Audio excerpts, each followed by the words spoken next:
Hi, this is Jason Berg. Day 2, actually day 3, starting on the front brakes.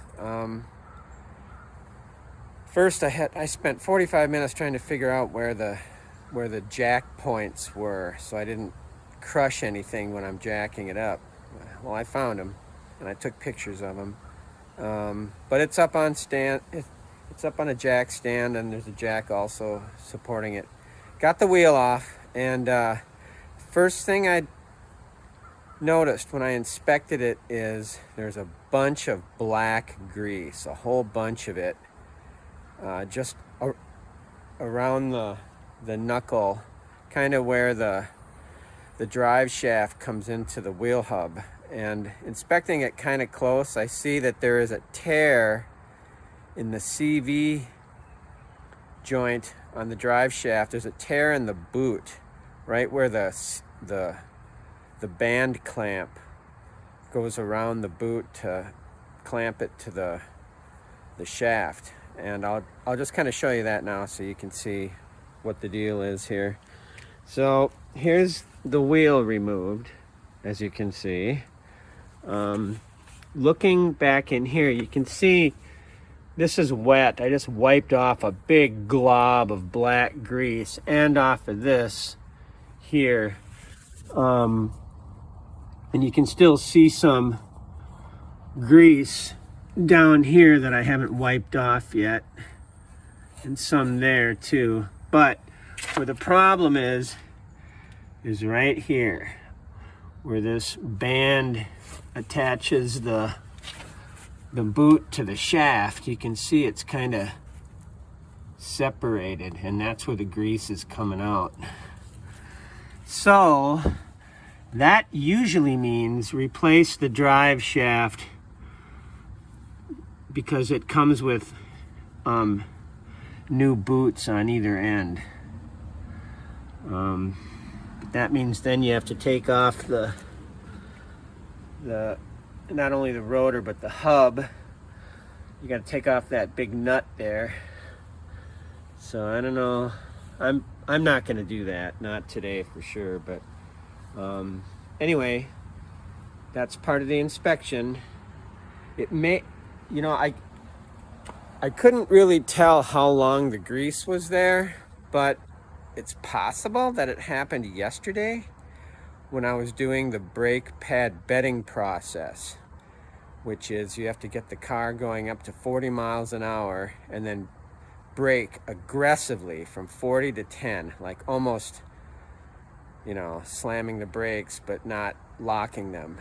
So you do that 5 times in a row, then you do it another 5 times in a row from 35 to 10, but not so aggressively, then you let it cool. So that could possibly have done it. I don't know how long that grease has been there.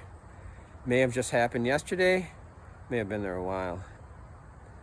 Anyway, it has to be fixed, but like I said, I'm just focusing on the rotors, calipers, and pads today. That's it for now. Hi, this is Jason again. We're back. Okay, so I got the rotor off the driver's side, and I kind of cleaned up here. I'll just show you up close. I kind of cleaned up this protective shield. It's not perfect. It's really rusty down here, and I cleaned up this as best I could. And so now we're ready to put the new rotor on. The caliper, I already put the pads in, the 2 new pads and the clip to hold on the outer one, or the inner one, whichever the case may be. Then I'll be taking off the, swapping out this caliper. Okay, that's it for now.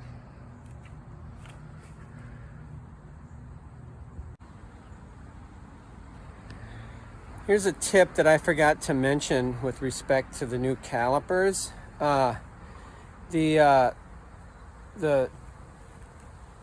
place where the brake line attaches to the caliper, there's a bolt with a hole in it, which is where the brake fluid travels through.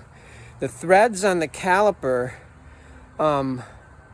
I don't know if they're new threads or what, but the bolt doesn't necessarily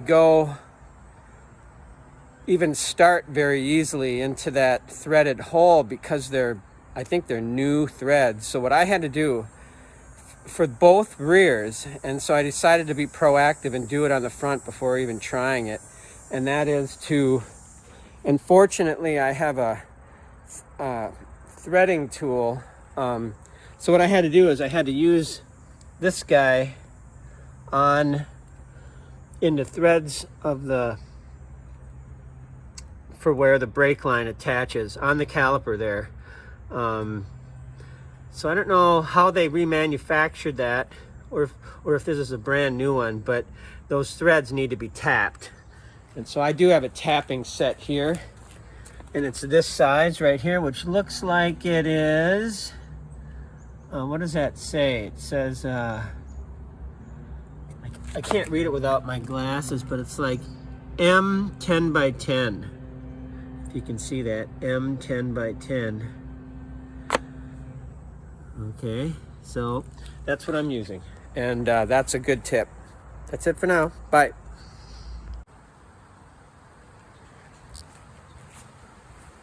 Welcome. This is Jason. We're back again. So I finally got the rotor caliper with pads, new brake pads installed, and then I just finished bleeding the brakes with the help of Jonah, who sat inside and pushed on the brake and held it down until the brake fluid came out and I could tighten the bleeder screw. So this is how it looks. Looks pretty good, I think. Yeah, so I'm just going to put the wheel on, and we're going to be done with this today because, and now, oh, interestingly, it's now about 1:15. I started at 10:30, so it didn't take too long. And we only have one corner left now. So that's it. Signing off for now.